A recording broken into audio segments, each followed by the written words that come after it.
All right, so this section is going to talk about the transport layer as we move our way on up the OSI model. So in the transport layer, this is typically where all your network communications going on. It's where all the sessions are created, as well as the reliable connectivity in terms of what transport protocol you're using.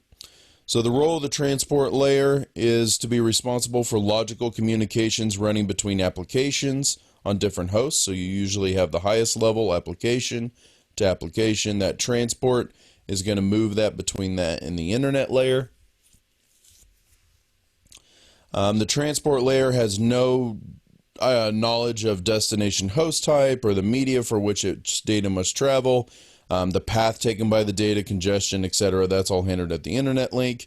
Transport layer simply just unstrips it and brings it up to the application.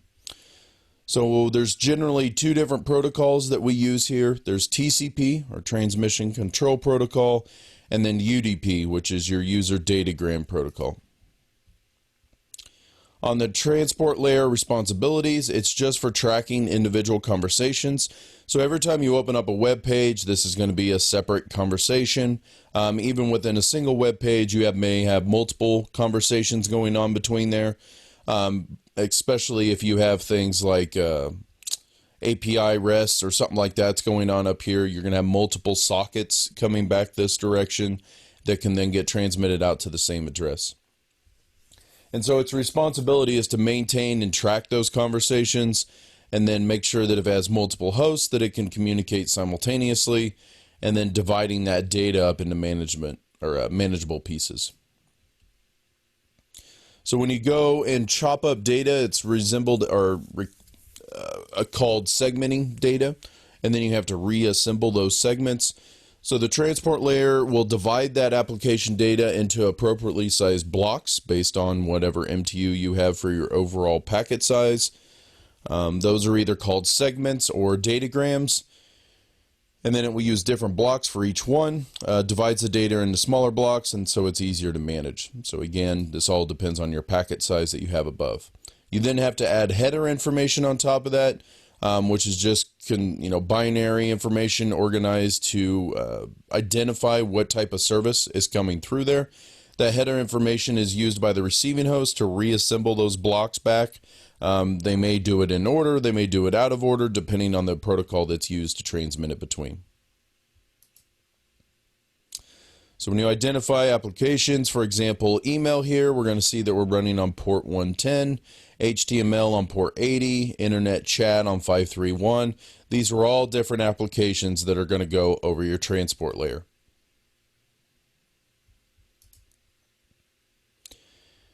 When you do conversation multiplexing, this is typically where you're going to see here where segmentation allows multiplexing or just multiple applications to use the network at the same time. So you're typically not just browsing web pages and not doing anything else. You also have many other things going on all simultaneously. So it's going to segment that up and then multiplex that over the same traffic, which basically means it's just going to mix it together, but put identifiers inside of the header to determine that this square packet is this square packet, and they should go in order going across the line. So IP, or Internet Protocol, is only concerned with the structure, addressing, and the routing of the packets. It does not specify how the delivery or the transportation of those packets take place. That's done in the routing. And then your transport layer, TCP and UDP, as you see here, specify how those transfer messages will get between hosts and are responsible for managing reliability requirements of those conversations. So the transport layer includes TCP and UDP. Those are different applications. You have different transport reliability requirements, and therefore we use those accordingly. So TCP is the main one that everybody uses, particularly because it is a reliable, full-featured protocol, which ensures that all the data arrives at the destination. So it's analogous with sending packages from a source that's tracked for destination. So think UPS or United States Postal Service, where you get a tracking information. We can track that packet as it goes through the network. It uses reliability and flow control by using in the header. It can track the number and data segments transmitted to a specific host for an application. It will acknowledge that received data so the original host knows that it received it, and then retransmit any unacknowledged data after a certain amount of time. That sequence data might arrive in the wrong order, but it can put it back together based on the frame header information, and that data can be sent at an efficient rate, whatever's acceptable by the receiver. So again, these videos will kind of describe this a little bit more in terms of how TCP will establish that layer between the sender and the receiver. On a TCP header that we were talking about before, it's a stateful protocol, so it keeps track of the state of the session as it's going through. It will record that information in here, and then have the session establishment and ends with the session termination. So a TCP segment adds 20 bytes or 160 bits of overhead when encapsulating the application layer. The figure shows this down below here. So if we look, we have the source port, which is 16 bits, destination port set to 16 bits, a sequence number, which is going to be basically finding out what order these packets are coming in, the acknowledgement number as in terms of what number came through last, so you know which sequence number is coming through at the same time. You then have your header length, and then you have reserved bits that aren't currently used. Control bits will establish different protocols. You can flip them on. They're usually referred to like as flags. You have a sliding window, a checksum, urgent, and then any options that are down there. And then at the very bottom, you start your application layer. And you can kind of break this down inside of Wireshark in the labs that you're doing this week.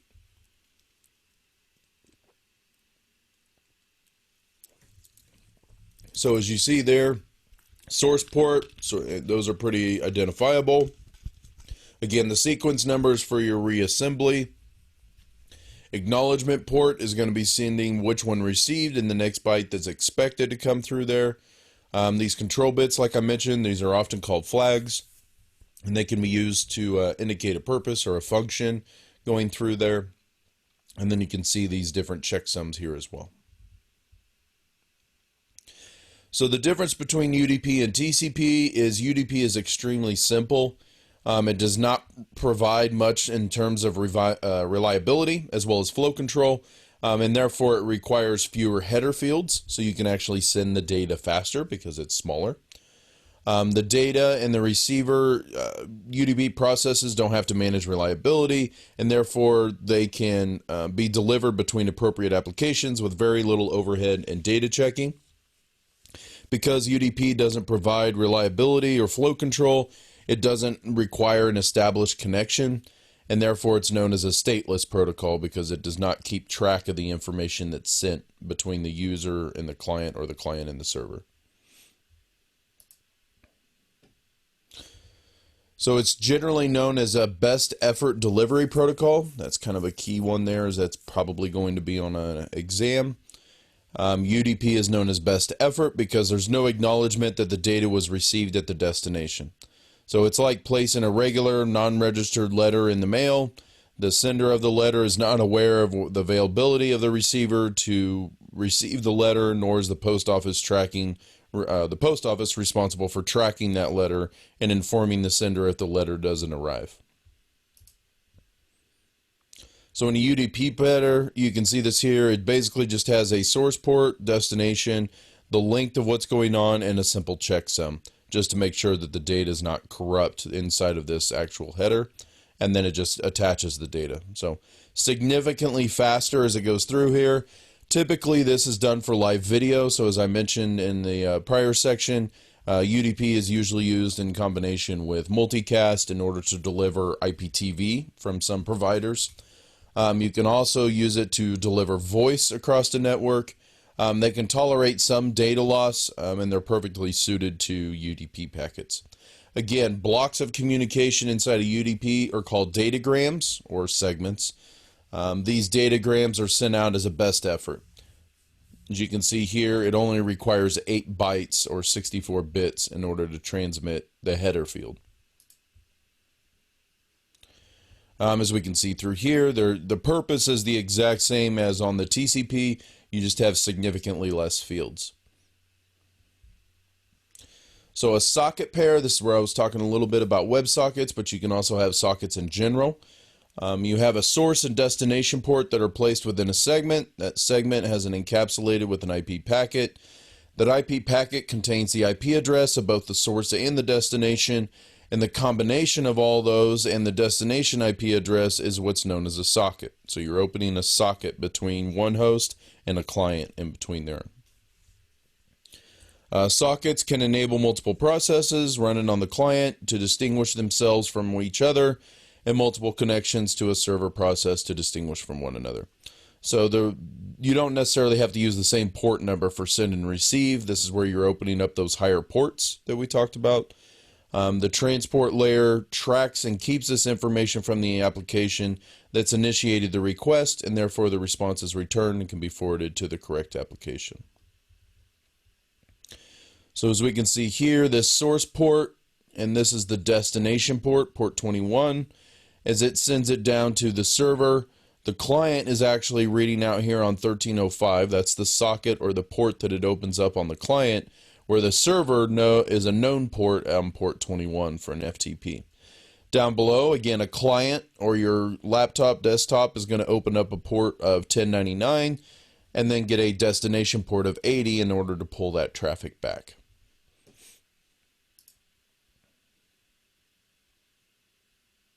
This is just kind of showing the same thing. So when you see sockets, a lot of times, particularly when you're doing netstat and things like that, you're going to see the IP address colon with a port number, and then the socket on the web server is like this. And so a socket pair will usually get described as something like, let me go back here, is usually the IP address and then the port as in terms of the source, and then the destination is something out here with an IP address and a port. And you'll typically see this when you're looking at your Wireshark communications or conversations, they like to call them. So in a TCP server process, each application is running on a different port. You may have individual servers that can have two different services assigned to the same port. It cannot have that. Sorry, let me clarify there. An individual server cannot have two services running on the same port within the TCP layer services, but you could have something running on port 80 for TCP, and you can have something running on UDP port 80 and be completely different sources on those sides.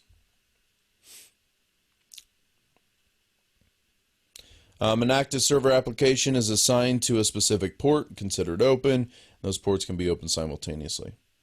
So as we look at this graphic here, we can see that a client is going to accept things on port 80 and then return that back to this source port over here on the client. But at the same time, another client can use their source port here and go over to 25 and accept things out.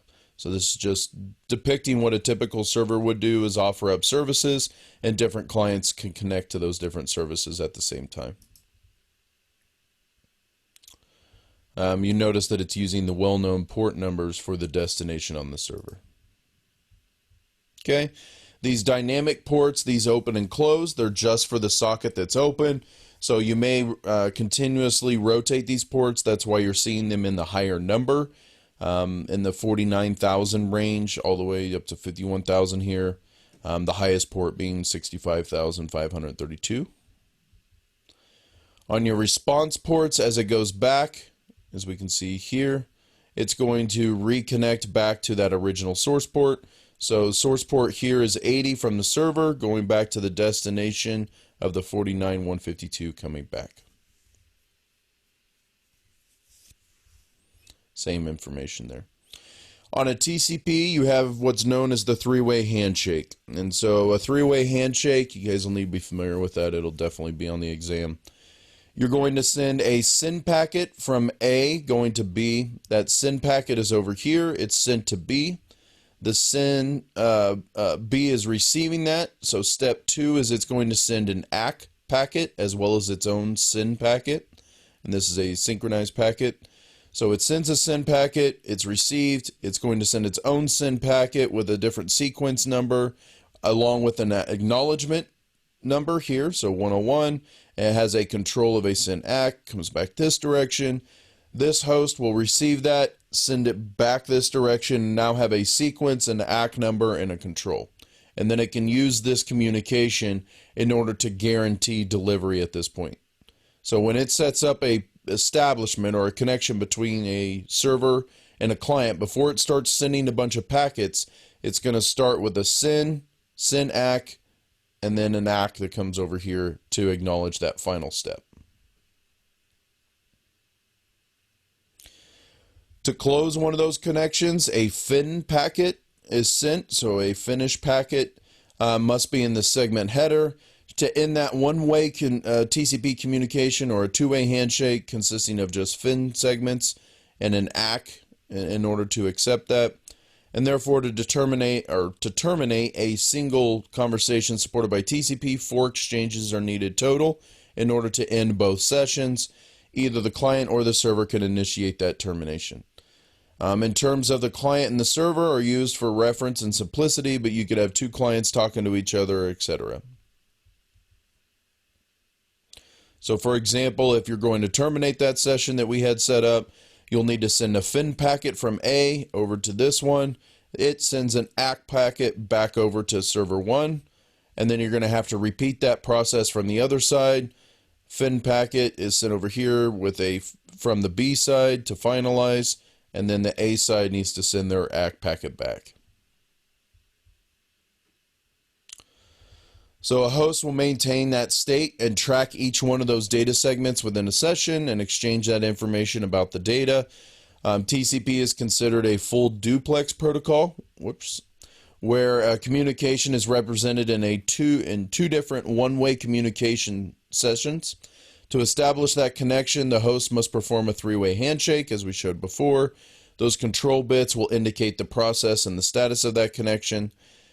The functions of a 3-way handshake are to establish the device that's present on the network, verify that that destination has an active service and is accepting requests on a particular port number, and then if it informs the destination service that the source client intends to communicate with that particular device.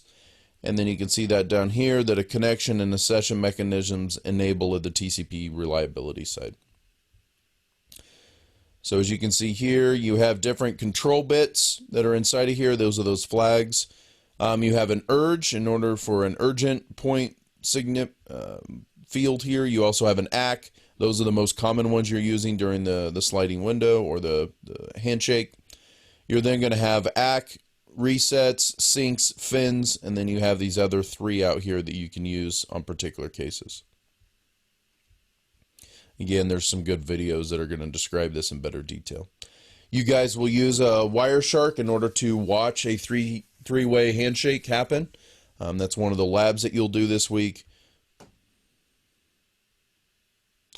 So in terms of TCP reliability, it's guaranteed and usually an ordered delivery. There may be times where those arrive out of destination or out of order.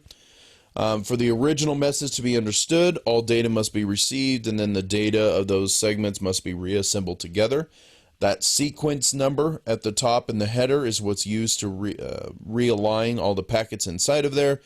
And so you'll have an initial sequence number is set, or an ISN, which represents the starting value of the bytes that are transmitted by the receiving application. As that data is transmitted, that sequence number is incremented by the number of bits that have been totally transmitted. So if it's a small packet, it'll increment small. If it's a large datagram, it will send a much larger number going across there. This will help track to make sure that each is uniquely identified and acknowledged. Missing segments can then be identified, and it just effectively is a random number that prevents certain types of malicious attacks. So when you see this sequence going through here, here's your data. It's chopped up into segments or datagrams. Those are all sent across the network. They may arrive out of order, but when it goes to reassemble them in the proper order over here, based on the header link that went through inside of here with that ISN. On data loss and transmission, if you're not receiving a packet and the sequence number's out and there's no acknowledgement number, if it doesn't get that, then what will happen is it will retransmit that packet or ask for that packet to be resent, and then it can go through and acknowledge that the next byte was expected. So for example here, if I send this out and I miss these two datagrams, I will on this side acknowledge that I received 3, and then I will have to re-get those to retransmit those in the proper order. You'll end up with duplicates of all these down here.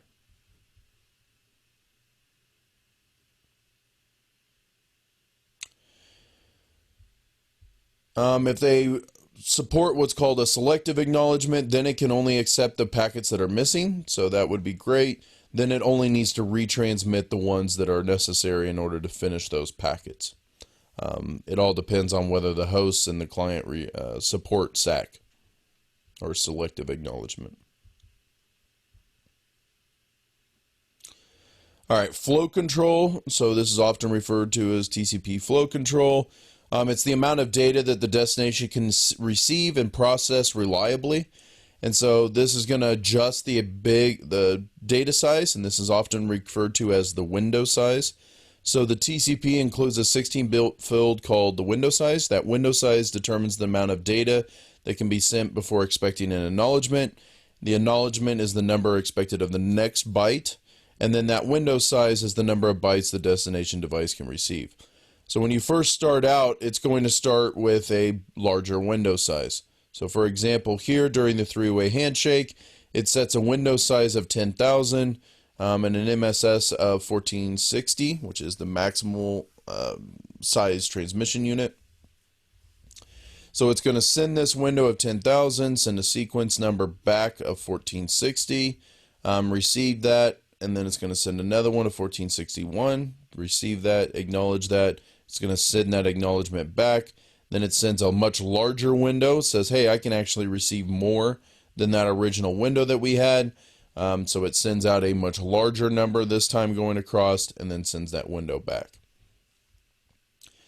So what's nice is you can have this, it's called often a sliding window, and that way you can adjust the size of the packets as you're going through there.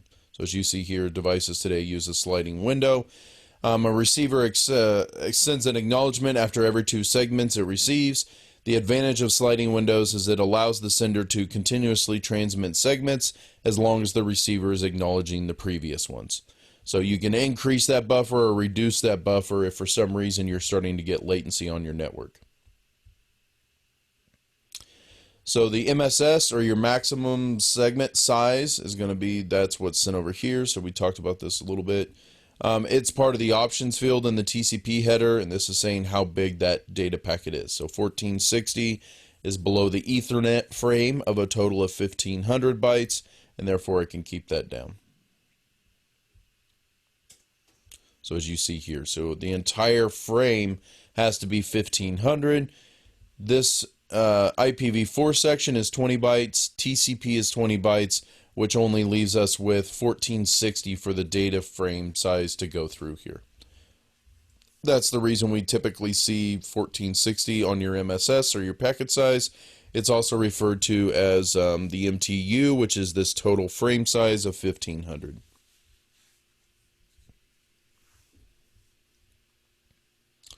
So to avoid congestion on a network, packets are often discarded by an overloaded router.